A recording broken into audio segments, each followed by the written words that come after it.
Your cabbage has just sprouted and its entire life is over.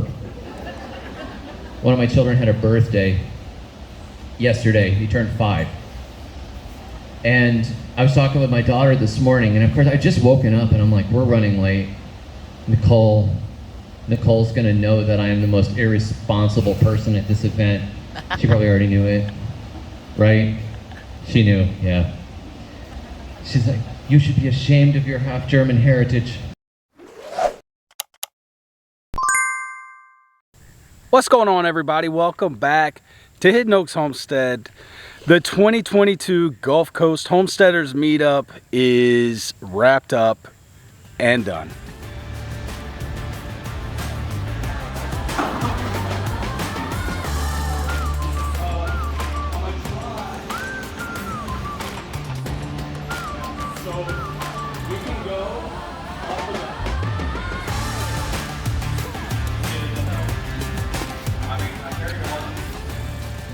So the cool thing is when you're doing these events, guys, is you got the microphone and you got what will be the audience behind you. And I just get to sit up here with nobody and just listen to the sound of my voice.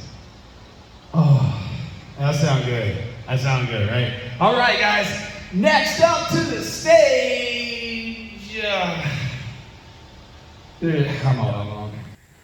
It's been a year of work and planning, and it all wrapped up in one quick weekend.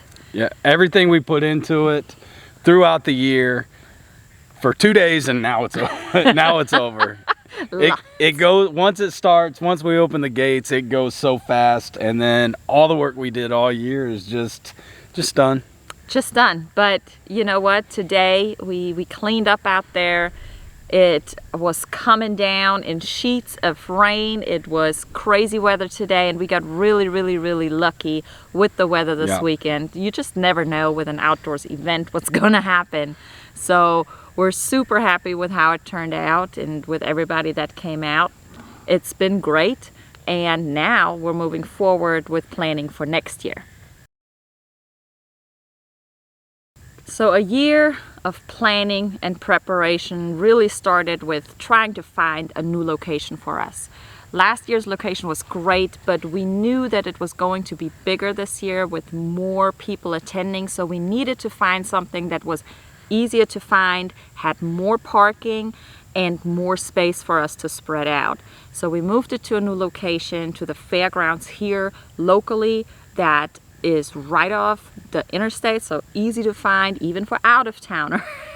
We didn't run into any problems with anybody getting lost, so that was really nice. And that was really the first step that we needed to be able to set up from there. Yep. Next, we had to get speakers in line. We didn't want to just do the same thing that we did last year, so we tried to mix it up. We still wanted a lot of the regulars that are close to this area, because it's the Gulf Coast, so we want to get people that are close to this area. But Nicole and we swung for the fences, and we were able to get Daniel Arms from Arms Family Homestead and DJ from Arms Family Homestead. Do Your Best. Do Your Best. Ooh, sorry. Yes, Do Your Best. From Do Your Best. We were able to get them to fly out from Oklahoma, and that was huge for us too. It was the community thing that really stuck out to me, and I think that's why these kind of things work, because it's a place for like-minded. We still eat some of them. I started my own channel. There's been so many women start their own channel. I wasn't really sure what my channel was going to look like, as far as, you know, I just have these donkeys, so what am I going to do? And everyone's like, just talk to them. And I'm like, do donkeys listen? I mean, I know my kids don't, but do donkeys? Being a mom and being a wife and probably a grandma and all the things that we have to do, it's hard, and sometimes it gets really lonely if you're not careful with it. I mean, life just happens, and I feel like, for me anyway, like like raising a teenager is not easy. Who's raised one, by the way? Anybody? Okay, yay, I'm not the only one. I'll take like 50 goats over one teenager. Yes. I love you, Emily. I love you. You're the perfect daughter, I promise. But we still had Cog Hill. We still had David the Good. Ma'am Farm talked. Flomaton Famous came out. The Head Family Farm came out and talked about chickens. We are Head Family Farm. And Eleanor is going to talk for us in just a few minutes. Eleanor, what are you going to talk about today? I'm going to talk about how to get things to like you and how to get a chicken to like you. Yeah, so you don't want to miss that. I just had a birthday. She did, and I remembered. I don't know, I think we should just hang out, you know? I mean, but the other folks might be disappointed if we don't actually get into it, so.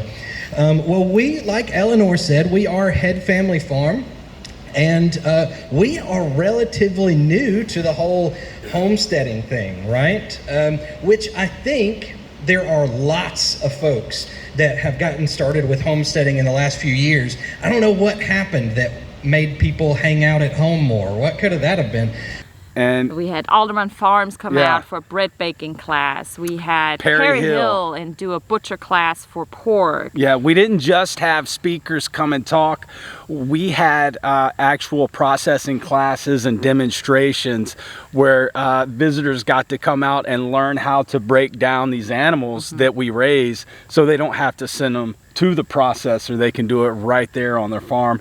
And it was a huge success. It was a huge success. We had the Working Aussies out who did some talking about homesteading on a budget, which was a huge hit. We got a lot of really great feedback on that class, and it was just a great event with a lot of knowledge shared. We're really happy with the way it turned out, and we're excited about where we can grow from here. Above all, don't be scared. You know, if you miscut in one direction or the other, that's just more sauce.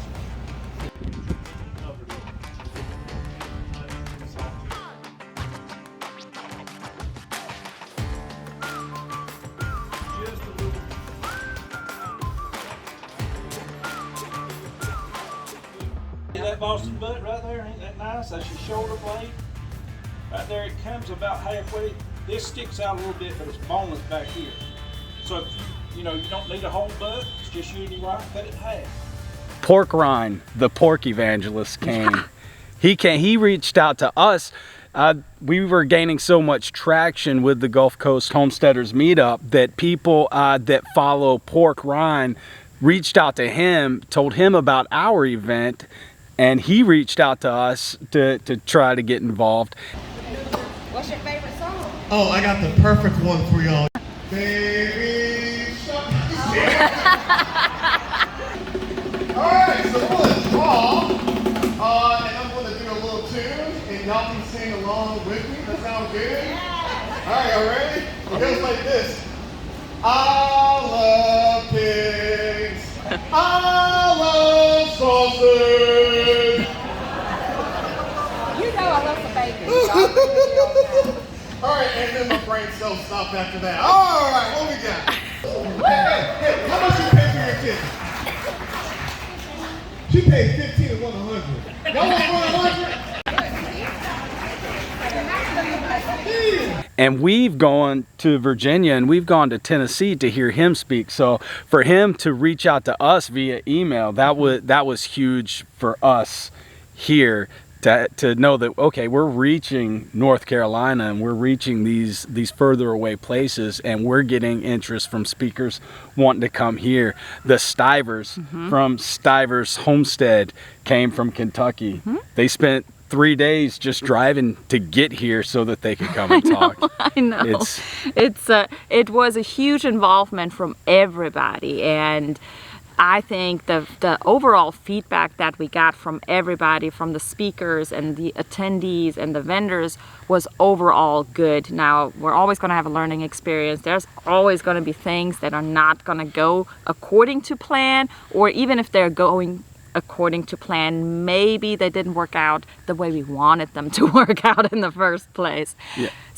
So huge thanks to all the speakers, because while us and the Dusty Goat Homestead are organizing this event, they're the reason that people come. Right. They are the reason that the people want to hear from other places on what they're doing, what their experiences were, and they want to learn. That's why we're getting together, is to learn from each other. So without our speakers and the workshops, we wouldn't be able to do what we do. I get all these panicked emails. We're gonna die. I'm at home. I have always worked as an accountant, and something's eating my lettuce. Now we're in Florida. Everybody knows that Florida is a weird place to garden. It's totally different. If you've moved to Florida from out of state, which probably 3/4 of you have in the last 5 minutes, then you know that Florida is like, it's weird. There's a lot of greenery out there. There's a lot of stuff that's alive. But when you try to grow something that you're familiar with, something happens to it. Holes spontaneously appear. It turns white and mildews over and collapses. It's like you fight. You read the seed packet and it says, plant after all, danger of frost in spring, 6 inches apart. And you're like, when's our last frost date? Well, some areas here don't even get a frost date, but most of the time your last frost date is sometime in February or March or sometimes in January. You have no idea. Another huge part of the conference or meetup, we're calling it a meetup, were our vendors. We had local vendors at the meetup. We had vendors from out of state. It was an amazing get-together of knowledge there as well. We had arts and crafts, we had farms there selling their farm goods, we had jellies and jams and salsas and sugar canes and honey. And blacksmiths. And yes, we had a blacksmith there doing the demonstrations. We had somebody there spinning yarn and sharing her knowledge there. We had a beekeeper there showing about all the benefits about bees and honey and beeswax and how to make candles. We had woodworker. We had woodworkers there. Chainsaw, chainsaw carving. It was just an amazing time all around. So besides the big speakers and the big workshops, we had all of these small stations that had little mini workshops going on as well, yep. Which was just amazing to see, and so many people learning and stopping by and just really appreciating the community. Huge thank you to our sponsors. Last year, the Dusty Goat Homestead and us did it all on our own. We didn't have sponsorships. We paid for everything out of pocket, but we knew if we're doing this again, we've got to get local sponsors and homesteading companies that are involved in that community involved. And not if we want to do it again. If we want to be legit, we need some sponsorship backing. And it was intimidating initially going out and asking sponsors to donate money for our event, especially in our second year when we didn't have much to show for value as far as what we did last year because it was so small. You know what I mean? Yeah. So we didn't have a lot to show them like this is what you're gonna get with your money, but a lot of these sponsors they took a risk and they opened up their checkbooks for us to help us put on an amazing event. They took a risk with us, knowing that it is for the community and their values really are represented with this kind of event. So they really wanted to get involved to support a smaller group like us, to get the word out and have the support that we need in order to be able to rent the place and organize it and get the signage and pay for everything that's involved in an event like that. So thank you from the bottom of our heart to our sponsors. Without you, we wouldn't be able to put this on. Wouldn't even get off the ground. Yeah. Run it like under the ground. Like the fencing and everything. What's up? All ready for the meet and greet? You're like the superstar volunteer. Hey, boom. Look at these. Ready to roll with the trash bags. Mm-hmm. That's it. I love it. job. What breed is she? Australian Shepherd. So even with all the planning, the speakers, the vendors, and the sponsorship money, none of it would have been successful if we did not have guests and visitors show up. We could have put out a big, huge production, and if nobody walked through those doors, it would have been a bust. And we had an amazing turnout. We probably quadrupled the attendance that we had last year, and everybody stopped us. Myself, Nicole, John, and Rachel at the Dusty Goat Homestead, they stopped us and told us what an amazing event they had and just how they couldn't wait to be back next year. The people that had attended it last year and were here this year, they raved about how much we have improved from one year to the next, and how excited they are to be able to follow us growing into the future. We had people come from all over the country. We had a couple from Canada. They flew in from Canada, not to come to the area and then, oh, there's a homestead meetup going on, let's swing by. They heard about our meetup in Canada, bought flight tickets, and flew to our hometown to come here. And it gives me chills just talking about it. They flew here just to come and see our event and talk with us about homesteading. And that right there makes it all worth it.